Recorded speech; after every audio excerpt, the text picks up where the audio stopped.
What's up YouTube, Capital G here. I do a lot of these Yu-Gi-Oh! History videos, and I really like that it helps veteran players remember some of the good old days of the past, but I really love the fact that it helps newer players connect with times before they were actually playing the game and understand a little bit about Yu-Gi-Oh!'s history. Today I'm going to tell you the story of, without a doubt, the most infamous and hated play that this game has ever seen, the Yata lock. A play so legendarily despised that it actually threatened the success and future of the entire game. Without further ado, this is the story of Yata and the dreaded Yata lock. Our story takes place entirely during Yu-Gi-Oh!'s first era. The Duel Monsters era was a time of simplicity, but also great evolution. During the game's genesis in 2002, Yu-Gi-Oh! Only had 4 core booster sets released by the end of the year. Most of the game's most powerful monsters were either tribute monsters like Jinzo or utility searchers like Witch of the Black Forest and Sangan. This meant that it was relatively common for players to use vanilla 1800 attack beaters to make up a bulk of their monster lineup. For this reason, we saw monsters like Lejeune, Mystical Genie of the Lamp, Seven Colored Fish, and even Harpy's Brother, which has now been renamed into Sky Scout, as cards that you would commonly see in competitive decks. It was a primitive age where raw power and brute strength were prioritized for lack of better options, and to that end, players often accompanied these strong normal monsters with equipped spells to further increase the attack of the monsters and solidify their field presence. As we entered into the second year of the Yu-Gi-Oh! TCG in 2003, things actually started ramping up a little bit. First was the set Labyrinth of Nightmare, which did 2 major things for the competitive meta. For starters, it gave the game its first ever 1900 attack normal level 4 monster in Gemini Elf that instantly dwarfed all the previously mentioned 1800 attack monsters, essentially making them second-rate cards overnight. Secondly, it gave us some incredibly strong spell and trap support. The board-wiping Torrential Tribute, a trap so strong that it's still seeing competitive play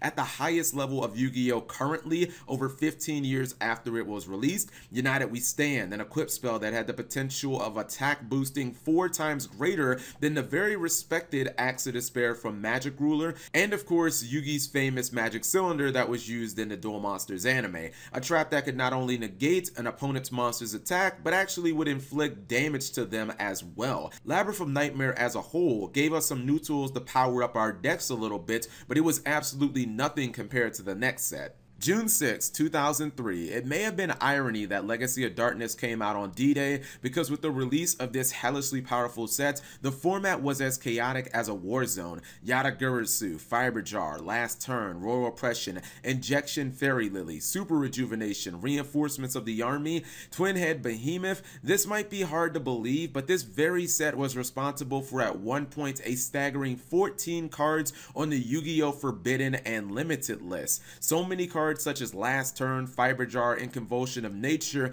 were ones that essentially let you break the entire game with mind-blowingly weird and powerful effects, like forcing both players to play with their decks face up, or shuffling all cards that weren't banished into the deck and making both players essentially restart the duel from scratch with Fiber Jar. Legacy of Darkness didn't just release more powerful cards in a single set than anything prior to it by a wide margin, it actually completely changed how duelists built competitive Yu-Gi-Oh! Decks. As I said earlier, prior to LOD, everyone for the most part acknowledged that attack points were king and the mighty ruled the world, but Legacy of Darkness released so many great monsters that didn't specialize in raw power that the community was pretty much forced to reevaluate their stand. For instance, how valuable was a 1900 attack Gemini Elf when a simple 1000 attack Exile Force could kill any monster your opponent controlled regardless of its position? Or how useful would that same Gemini Elf be when compared against a little Injection Fairy Lily, who may have been small in stature but had a punch strong enough to take down a Blue Eyes or hit your opponent for almost half their life points in one shot. This was the start of an effect monster revolution and was essentially the death of tons of decks using normal monsters competitively. When people started to realize that attack points weren't as important as powerful monster effects that could be used in multiple ways to win a duel, this is when the star of our story came into play and ascended to the top of the Yu-Gi-Oh! Food chain. Sangan, Exile Force, Cyberjar, Magician of Faith, all incredibly weak monsters statistically, but with effects that were so overwhelmingly strong, they were massively popular when it came to competitive Yu-Gi-Oh! This design was basically the blueprint moving forward for the competitive game, and once discovered discovered, Yata became the face of this movement. The reason why Yata was such an anomaly, and ironically at first a very overlooked card, is because you can make an argument that one of the most powerful monsters ever to be released shouldn't actually be that good on paper. Yata's stats are laughably low by any standard or measure. 200 attack, 100 defense is all you have to work with, and to make it painstakingly worse, Yata has to inflict battle damage to activate its effect. Yata was also in the first batch of spirit monsters released in the game. Spirits were a new subtype Konami was testing, monsters that could not only never be special summoned but had to return to your hand during the end phase. This made it impossible for monsters like this to ever provide legitimate field presence, as they were only on the field during your turn, and this always meant that you'd have to commit your one and only normal summon to them. So with this many drawbacks, how exactly did Yata become the most infamous monster in the game? Well, for starters, doing battle damage with Yata was actually a lot easier than you might expect or anticipate. At the time, mass field removal was absolutely everywhere. Regeki, Dark Hole, Torrential Tribute, Heavy Storm, and Harpy's Feather Duster were all completely legal. This meant in a 6-card opening hand, you were almost guaranteed to open with a card that could single-handedly blow away either all of your opponent's spells and traps, or get rid of their entire monster lineup, thus giving Yata the green light for a direct attack and ability to activate its effect. Also, in a cruel joke by fate, Yata's incredibly weak stat line actually benefited the card. This meant that it could be searched by both Sangan and Witch of the Black Forest, so you didn't actually ever have to draw Yata to gain access to it. The other assumed major drawback was Yata being a spirit monster. This turned out to be somewhat of a blessing in disguise. Because Yata was always returned to your hand during the end phase, it meant that the card was never on the board for your opponent's turn, thus they could never use something like Regeki or Dark Hole against it. It also meant that it could never be attacked by any monsters your opponent would summon during their turn, and it was always safely in your hand. The third major factor for Yata's success was the perfect hand disruption environment that the card was born into. The legendary 3 pre-negators, as they were known, were spell cards from Magic Ruler, Confiscation, the Forceful Sentry, and Delinquent Duo, 3 cards that took out the best options in your opponent's hand. Once people learned how devastating Yata's ability to make your opponent skip their draw phase was, it was combined with these other great control cards, and it became the best win condition in the entire game.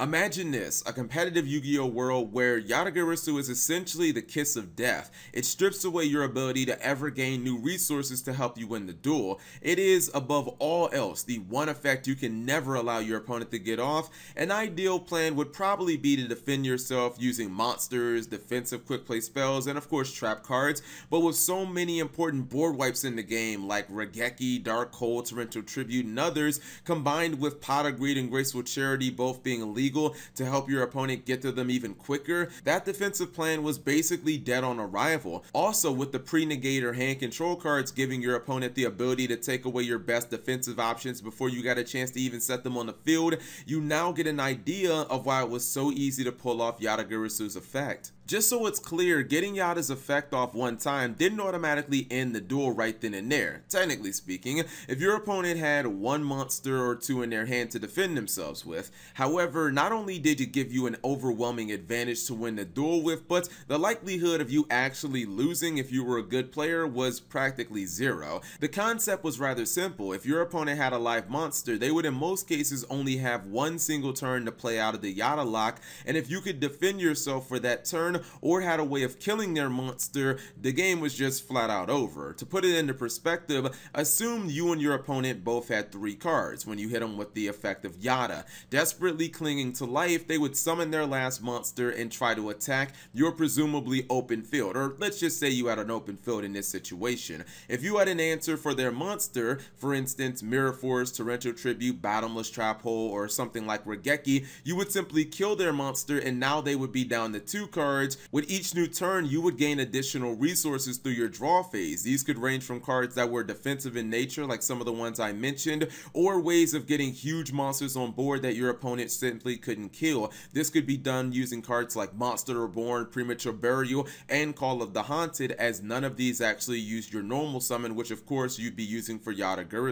Once you establish the Yata lock, your opponent would never be allowed to gain any new cards, and it was only a matter of time until you you slowly killed them. Because Yata only had 200 attack, in many cases this could take as much as 6 or 7 pointless turns before hitting another powerful card that allowed you to speed up the process, which is why most players would instantly concede the duel just to save time. With the release of the next booster set for Pharaonic Guardian, Yata hand control became one of the best 2 or 3 decks in the game. Cards like Donzalug and Spear Reaper could both poke cards out of your opponent's hand, and when you combine that with the pre-negators, which was basically going to double down on the strategy, it could be absolutely devastating. Get rid of your opponent's hand, then have Yata swoop down and seal in the lock. That was pretty much the game plan of the deck. This is of course not to lead you into thinking that hand control was by any means the only deck that ran Yata-Garasu. Considering that the probability during the DM era of winning after you hit your opponent with Yata just one time was somewhere around 90%, Yata was basically played in all competitive decks. This predictably started to lead to a lot of resentment of the little bird, and it quickly became the most hated card in the game, because it seemed like pretty much all duels at the time boiled down to who could pull off the Yata lock first. In fact, it was such a trying time because if you ever left yourself open for even a single turn and your opponent hits you with Yata, the duel could just abruptly end right then and there. The climax of Yata-Garasu's legacy was right after the release of the booster set Invasion of Chaos at the very end of 2003. With the release of the horrifying Chaos Emperor Dragon, the Yata Lock achieved disgusting new heights. While the Yata Lock was already the most maligned play in the entire game prior to this set, it was something that often would take a few turns to establish. Just randomly throwing Yata on the field when your opponent had multiple back row was quite risky, as if Yata died, it was dead forever. Yata-Garasu was limited to 1, and don't forget, it could not be summoned back from the graveyard by any means, so at least you'd have to work a little bit to pull it off. With Chaos Emperor Dragon's ability to essentially nuke and erase the entire game, that definitely changed. Remember that Yata-Garasu was searchable from Witch of the Black Forest and Sangan, and this meant that after using the Dragon's effect, if Witch of the Black Forest or Sangan were already on the field, they would let you add Yata to the hand, and your opponent would have absolutely zero ways of stopping it from being able to lock them straight out of the duel. This not only led to more Yata locks than ever, but it effectively created the need for forbidden cards in Yu-Gi-Oh!, i.e. the ban list. So in case you've ever wondered, yes, Yata-Garasu is essentially the card that created the ban list. Unfortunately, salvation from the Yata Lock would not come for almost a full calendar year, as when the August 2004 ban list finally rolled around, Yata-Garasu and its partner in crime, Chaos Emperor Dragon, were finally put to rest and banned on that list. And this is actually where Yata has resided for almost 15 years. Such an interesting story of the Yata Lock, because it was a very misunderstood card at first, and a lot of people didn't believe that the card was actually that strong because its statistics, and they thought that it was a difficult card to execute. But when people actually looked at the landscape of Yu-Gi-Oh! And they really started to learn some of the synergy that Yata had with some of the other powerful cards in the game, like the pre-negators, Yata actually became the strongest card in the entire game. And it was such a crazy time because it really felt like this one singular play dominated all of competitive Yu-Gi-Oh! Where it was just kind of a race to see who could establish the Yata Lock first. And man, that card was such a chaos. But hopefully you guys enjoyed this story. If you do enjoy these Yu-Gi-Oh! Stories, or maybe you were playing back then, leave it in the comment section below. Thank you guys for watching. As always, subscribe if you have not already, and turn on that notification bell for daily videos.